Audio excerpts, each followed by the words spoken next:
Bonjour à tous. Dans le cadre du projet Student Lab, nous avons eu l'opportunité de travailler sur l'intégration des collaborateurs au sein du groupe Domusvie.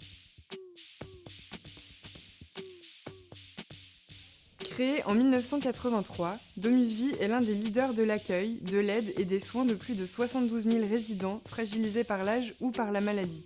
Le groupe est présent à l'international et emploie 40 000 collaborateurs. Il est réputé pour la qualité des services qu'il fournit.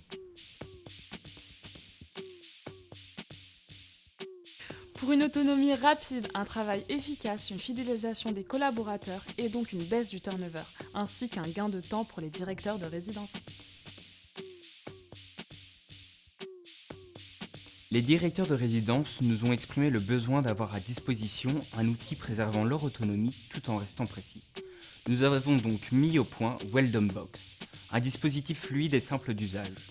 Le processus est par ailleurs centralisé sur la plateforme Slack, au sein de laquelle les directeurs de résidence auront la possibilité d'échanger sur l'intégration entre homologues.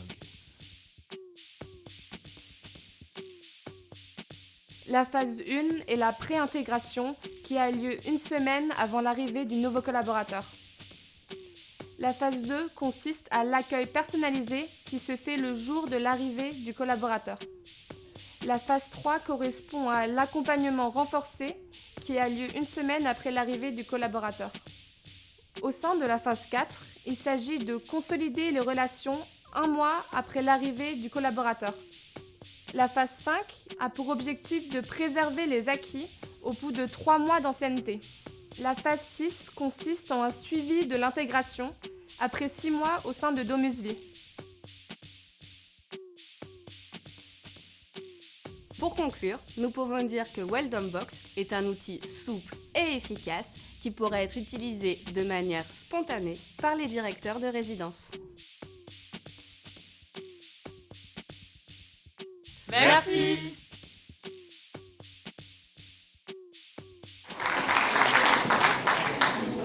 Bravo et merci de... Moi, je ne connaissais pas cette importante société Domusvie. Donc, une solution qui me paraissait simple, comme vous l'avez dit, efficace, sans doute pas trop onéreuse. J'ai juste un problème, c'est que quand on ne connaît pas Slack, enfin moi j'ai déjà essayé de me mettre à Slack et j'y arrive pas. Qu'est-ce qu'on fait? Qu'est-ce que vous avez prévu pour ceux qui ne savent pas manipuler le Slack? Alors pour le Slack, c'est simple, on leur a proposé un pas à pas. En effet, on a présenté le projet avec le projet Slack pour qu'il y ait une différence, pour qu'ils puissent voir qu'en fait, au final, ils peuvent l'adapter avec les outils qu'ils ont déjà. Donc s'ils veulent utiliser Slack, ils ont le pas à pas, on l'a montré aux différents directeurs de résidence. Et s'ils ne veulent pas l'utiliser, ils ont des alternatives telles que Teams. En fait, Slack, c'est un forum, ça peut être utilisé dans certains onglets dans Teams. Mais pourquoi vous avez choisi cet outil ? Merci. Donc on a choisi cet outil parce que Slack, ça permet en fait de cibler vraiment, de faire des petits groupes et de, par exemple, on a eu l'idée de faire un chat entre les directeurs de résidence d'un certain périmètre. Et en fait, c'est plutôt simple d'accès et même d'utiliser cet outil quand effectivement on a utilisé le pas à pas ou une fois qu'on a assimilé l'outil. Mais c'est, comme Rabab a bien expliqué, on peut également, si Domusvie préfère, utiliser Teams, mais cet outil nous paraissait plus adapté pour notre problème. Oui, bonsoir, vous avez indiqué au début l'intérêt d'une intégration réussie. Quels seront vos indicateurs de performance pour savoir au bout de 6, 12, 18 mois, 24 mois que ce programme est un succès ? Bonsoir, donc merci pour la question. Du coup, en fait, les directeurs de résidence vont pouvoir échanger ensemble sur le Slack et remarquer s'il y a des problèmes. Donc, ils pourront à ce moment-là s'échanger les bonnes pratiques et voir si le programme est une réussite. Ce qui avait été aussi dit avec le groupe Domusvie, c'est qu'on allait faire des points trimestriels avec nos directeurs de résidence pour un petit peu regarder ce qui se passe.